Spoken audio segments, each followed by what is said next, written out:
This evening, the country's first health app launched over the weekend. Vice President announces plans for a new Wismar Mackenzie bridge. Engineer fatally stabbed amid intervening in a dispute. In the region, Brazil protests anger over police killing of black man. And internationally, U.S. Justice Department to review response to Texas school shooting. Greetings and welcome to another edition of Channel 2 Headline News Updates. I am Bibi Bacchus. Thank you for joining us. While attempting to detain a person suspected of stabbing a man, an engineer was tragically stabbed. Esther Sobers explains. A 31-year-old man tragically lost his life after intervening in a stabbing incident between his neighbor and another man in the vicinity of Zahora Street, Better Hope, East Coast, Demerara on Sunday, May 29th. Dead is Neil Rampersad, an engineer from Better Hope, East Coast, Demerara. According to reports, around 6:35 a.m., the suspect, a 40-year-old coconut vendor of Plaisance, East Coast, Demerara, had a misunderstanding with a 42-year-old Mohan Panchu, a carpenter of Better Hope. The suspect armed himself with a steel rod and dealt Panchu several stabs to his body, causing injuries for which he is presently seeking medical attention. Around 7:30 a.m., the deceased Neil Rampersad, who lives on the same street as Panchu, learned about the incident. He approached and confronted the suspect at Zahora Street, Better Hope. Rampersad told the suspect that he had to go to the police station for wounding Panchu. Rampersad and the suspect got into a misunderstanding where the now deceased man dealt the suspect 2 lashes about his body. The suspect was armed with a coconut blade, stabbed Rampersad in his upper left side rib area, causing severe injury. Rampersad was taken to the Woodlands Hospital where he succumbed while receiving medical treatment. The body is at the Memorial Gardens Funeral Home awaiting a post-mortem. The suspect was arrested and is presently in custody at Paranam Police Station. The coconut blade was retrieved from the suspect. Investigations are ongoing. For Channel 2 Headline News, Esther Sobers. Thanks, Esther. Residents of Linden Region 10 can look forward to the construction of a new Wismar Mackenzie bridge, which would be put out to bid before the end of the year. Vice President Dr. Barry Jaglio announced this on Saturday during an address at the Watuka Guest House in Linden. The Vice President said the bridge is part of several massive infrastructural projects that will be undertaken in the region. The $300 million investment for the region includes the paving of the Susdike-Linden Highway at a cost of $120 million with funding from the Islamic Development Bank, which Dr. Jaglio said is expected to be finalized in June.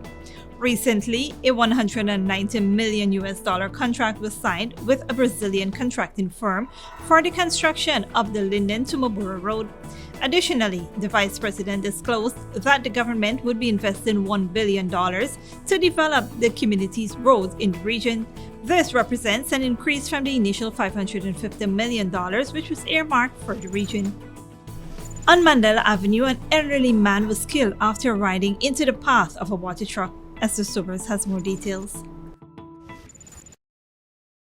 Police are investigating the death of 67-year-old man who was killed after riding into a water truck along Mandela Avenue, Georgetown on Saturday, 28 May 2022.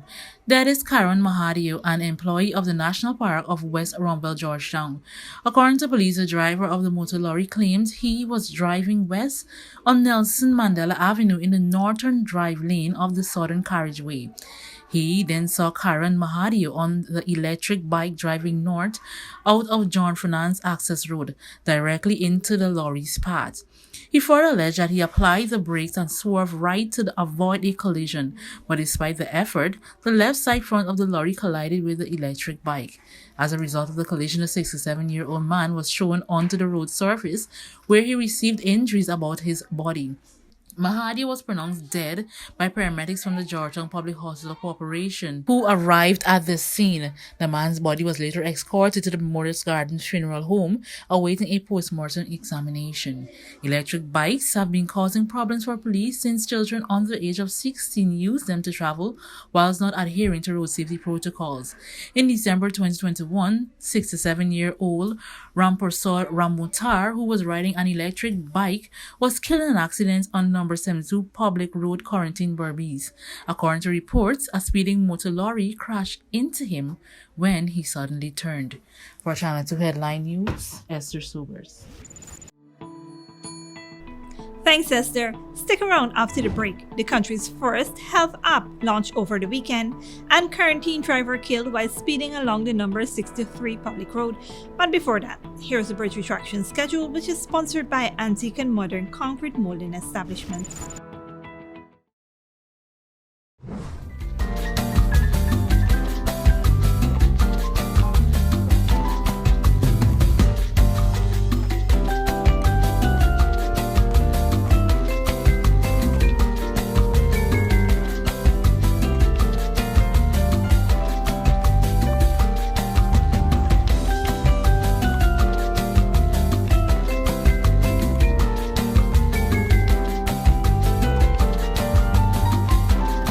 In a world filled with copycats and ever-changing trends, make your property stand out with unique concrete moldings. Different, exquisite designs, carefully handcrafted to suit your style, with various customizable and antique and modern designs made at our factory. Antique and Modern Molding Establishment. We make your property outstanding. We make and install all moldings anywhere in Guyana. The best quality, affordable prices, on-the-spot quotes, and no hidden fees. Call us or WhatsApp us at 684-5050 or email us at modernestab@gmail.com. Antique and Modern Molding Establishment, made to stand out. At John Lewis Styles, we carry only first quality men's and women's clothing, footwear, and accessories. As authorized dealers, our items come directly from the manufacturing brands and are available in all sizes and colors. What we sell was never on display in another store. It's time you know the truth about what you buy.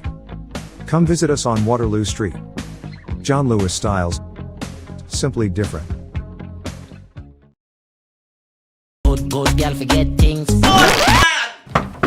What's the problem, Granny? I want money for borrow for those surgery. I was dancing and I fall and fracture my hip. If you need some quick money, you should check Lender's Jewelry and Pawn Shop. Lender's Jewelry and Pawn Shop, Lot 238 South Road Border, Georgetown. Get jewelry made to order in just 72 hours. We also accept vehicles. Lender's, best rates, longest payback period. Boys, I get through. Plus, I could dance again. Lender's Jewelry and Pawn Shop. They say that when it hits you, it hits you. A feeling so strong that it's impossible not to give in to. A juicy piece of KFC. To feel elevated by the aroma. And to free fall into its exciting flavor. Some call it love, attraction, desire. We call it KFC. Ignite your senses with KFC. Sooner or later you will have another power failure. Are you prepared for the next blackout? Some essential equipment such as security cameras, lights, internet, gate motors, and water pumps may stop working. How can you prevent the next blackout? InverterTech has an affordable solution for you. A strong UPS system which uses the latest inverter and solar battery technology to prevent blackout. We smartly calculate your average power demand so you don't spend more than you need to. Call 223-2233 for more information.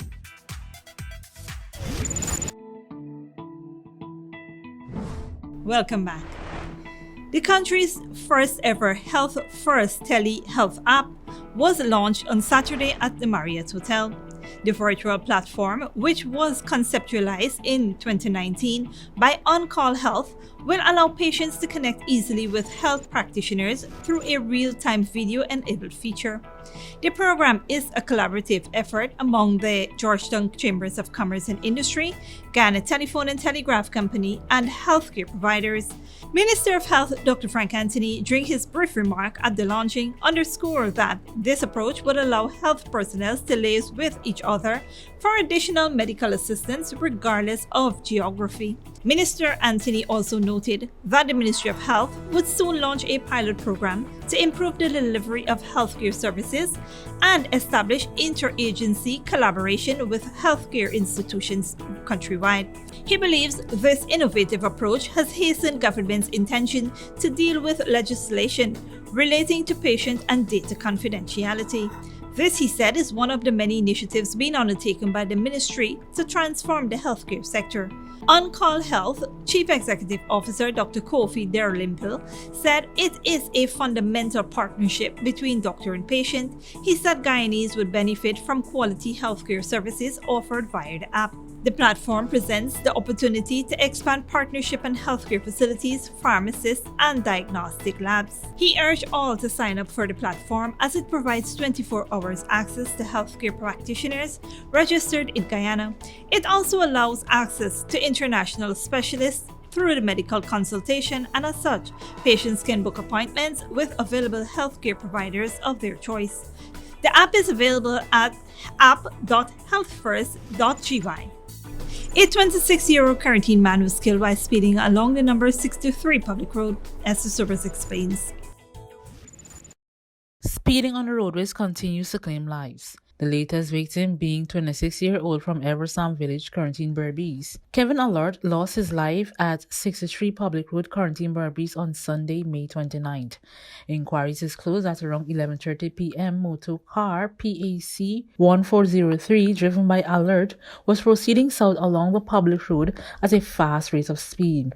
While negotiating a right turn, Allard lost control and ended up on the western side, where he collided with a concrete culvert and into a GPL lamp pole. As a result of the collision, the driver and an occupant, 21-year-old Nicholas Johnson, received injuries on their bodies. The men were picked up in an unconscious condition by public spirited citizens and taken to the Skeldon Public Hospital. They were seen and examined by a doctor who treated and referred them to the New Amsterdam Public Hospital. Johnson was admitted to the hospital and his condition is regarded as serious but stable. The driver, Kevin Allard, succumbed while receiving medical attention. For Channel 2 Headline News, Esther Sobers. Thanks, Esther. The police are investigating an alleged murder of a 29-year-old at Tiger Creek, Essequibo River on Saturday, May 28.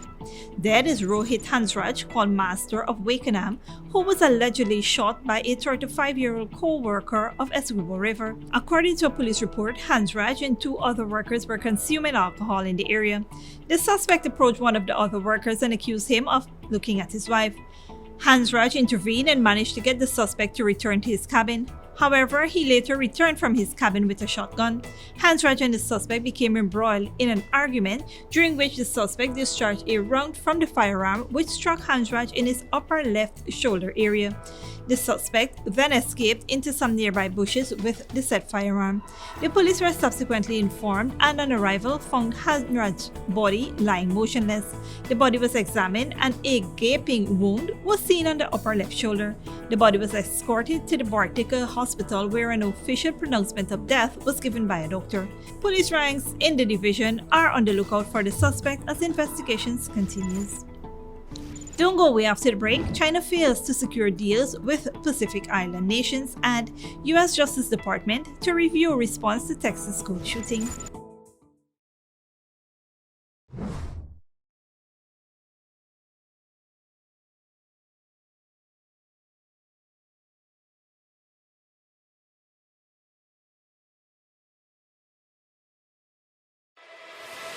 Furnishing your home or office has never been easier. Here at Kissoon's, our inventory of locally made and imported furniture, offered at amazing prices, will leave you wanting more. From vinyl, floor rugs and carpets, bedroom, dining and living room sets, mattresses, pillows, office desk, chairs and filing cabinets, outdoor benches and tables. We have a piece of furniture for every room imaginable in your home or office. Check out our flagship store at Industrial Site Rijnveld or one of our branches in New Amsterdam, Port Morant, Riverton and Camp Street. Kissoon's Furniture, furnishing homes for over 50 years.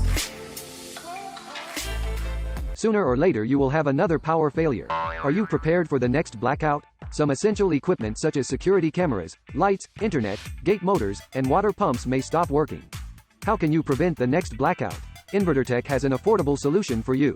A strong UPS system which uses the latest inverter and solar battery technology to prevent blackout. We smartly calculate your average power demand so you don't spend more than you need to. Call 223-2233 for more information.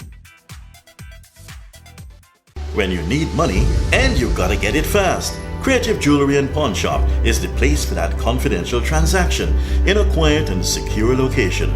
You'll get the highest value per pennyweight for your gold and also enjoy the lowest interest rates and longest payback period too. Yes, for that instant transaction to solve a pressing financial problem. That Creative Jewelry and Pawn Shop, 46 Boyle Place, that's between the Ministry of Housing on Brick Dam and White Castle Fish Shop. Be your first and only choice. Creative Jewelry and Pawn Shop, safe and sound, solid and secure, always there for you. Telephone 231-7878 and 223-8955. Welcome back. Now we take a look at news in the region and around the world. The video of an unarmed black man in Brazil being asphyxiated with gas in the booth of a police car after getting stopped by highway patrol has sparked fury in the country. Outrage is spreading across Brazil as people protest deadly police violence. Al Jazeera's Monica Yannick reports. Holding posters of Genivaldo Santos, blaming police violence for his death and demanding justice in his name. A video showing policemen throwing Santos, a mentally ill black man, into the trunk of their car and releasing a tear gas canister sparked outrage across Brazil. Black Lives Matter, we cannot breathe, sang the crowd. This sort of violence against blacks has always been common, but in the past there were no cell phones. Protesters are also demanding a thorough investigation of the police raid in a slum of Rio de Janeiro. The shootout earlier this week resulted in the death of more than 20 people. We cannot wait around for the next mass murder to happen. Next time it will be 30, 40, 60 dead. We have to unite to defend our lives. Last year, police killed more than 6,000 people in Brazil. Most victims are poor and black. More than half of Brazil's population is black. Brazilians will vote for president in October, and people here say they will pick someone who will defend their cause. Protesters say violence against blacks and minorities has increased during President Jair Bolsonaro's administration. He campaigned on security and gun rights, and he's running for re-election. The extreme right, like President Jair Bolsonaro and Rio's governor Claudio Castro, know that they have the support of a significant number of Brazilians who applaud police killings in the slums and poor neighborhoods. The policemen involved in the death of Santos have been suspended, and the raid in Rio's favela is being investigated. Monica Yanaki of Al Jazeera, Rio de Janeiro. The U.S. Justice Department will review the law enforcement response to the shooting in Uvalde, Texas, that left 19 schoolchildren and 2 teachers dead, as President Joe Biden and his wife Jill Biden met families who lost loved ones in America's worst school shooting in nearly a decade. Al Jazeera's John Hendren reports. President Joe Biden visited the scene of the latest school shooting, adding flowers to the growing memorial at Robb Elementary School. The Bidens viewed 21 portraits of grief, pausing at each to pay their respects. The first couple attended Mass at Sacred Heart Catholic Church before speaking privately to the families who lost 19 children and 2 teachers.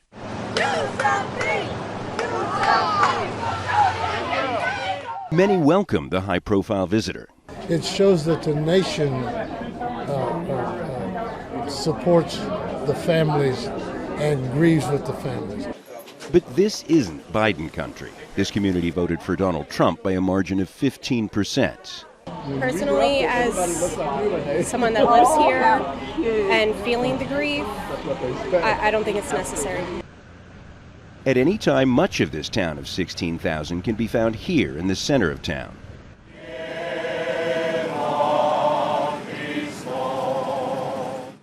For a song, the comfort of company, and shared grief.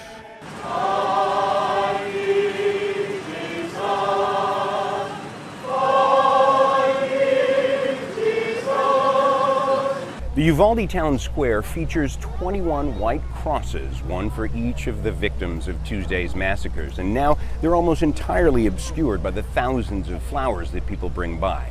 It wasn't on President Biden's agenda today, but it serves as a spot for people to come and pay their respects. Among those who came are local residents Veronica Mendez and Maria Gear. Elsewhere in the world, any civilian has no access to this type of weapons. Some proponents of guns, you would say, mention that, the solution is arming teachers. Oh, gosh. Your teachers, you say, do you want to carry a gun? No. 6-year-old kids in there, they don't know how to defend themselves from a shooter. After video surfaced of parents urging police to go inside, officers acknowledged it was a mistake to wait 78 minutes to enter the classroom and stop the gunman. Get across the street, we have other stuff to do. On Sunday, the Department of Justice announced it would investigate why they took so long. It was not the first mass shooting scene Biden has visited, and it's unlikely to be the last town in his tenure left to grapple with grief. John Hendren, Al Jazeera, Uvalde, Texas. And internationally, China's foreign minister has been unable to secure a regional deal with several island nations. It's the aim of Foreign Minister Wang Yi, who's in Fiji as part of an 8-country tour of the Pacific, Al Jazeera's Wayne Hay reports. As Pacific Island nations slowly emerge from the COVID-19 pandemic, a new diplomatic battle is underway and China is on the offensive. Rebuilding the region's economies will take time and outside assistance, and Beijing is extending a helping hand. Don't be too anxious and don't be too nervous, because the common development and prosperity of China and all the other developing countries would only mean greater harmony, greater justice, and greater progress of the whole world. The latest stop on Chinese Foreign Minister Wang Yi's 10-day tour of the Pacific was Fiji, where he met Prime Minister Frank Bainimarama. Geopolitical point scoring means less than little to anyone whose community is slipping beneath the rising seas, whose job has been lost to a pandemic, or whose family is impacted by the rapid rise in the price of commodities. The main feature of his visit to Suva was supposed to be the signing of an agreement with foreign ministers from 10 countries, but it didn't happen. The so-called Common Development Vision outlines wide-ranging plans to improve relations between China and the island nations, including increased cooperation on security. Last month, Beijing signed a security pact with the Solomon Islands that some observers say may lead to a permanent Chinese military presence there. This vast region again finds itself caught in the middle of a much wider struggle for power and influence. At the moment, being courted economically isn't a bad situation for these countries to be in. But the area's strategic importance has many worried that that struggle could be taken to a dangerous new level. The Pacific nations are also on the front lines of climate change, and that's been a feature of the foreign minister's tour. Many countries here are at risk from rising sea levels, and there's a sense their concerns haven't been taken seriously enough by regional powers Australia and New Zealand. Despite that, experts say Fiji in particular isn't going to sign any agreements that will harm relations with its allies.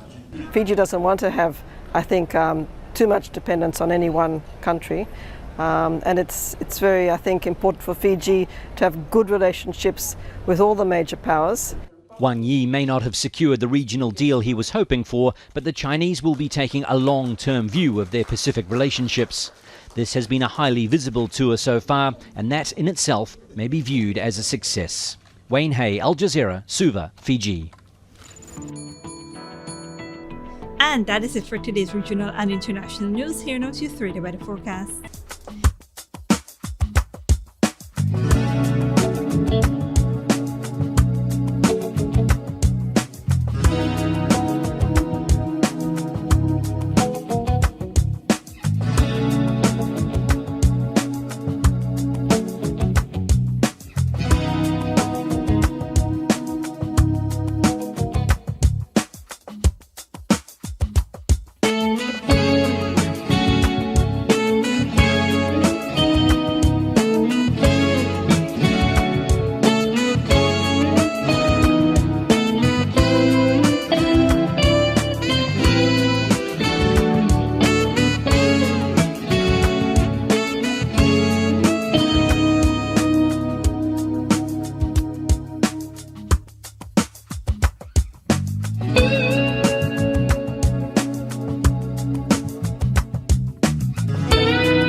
that is all for this edition of Channel 2 Headline News Updates.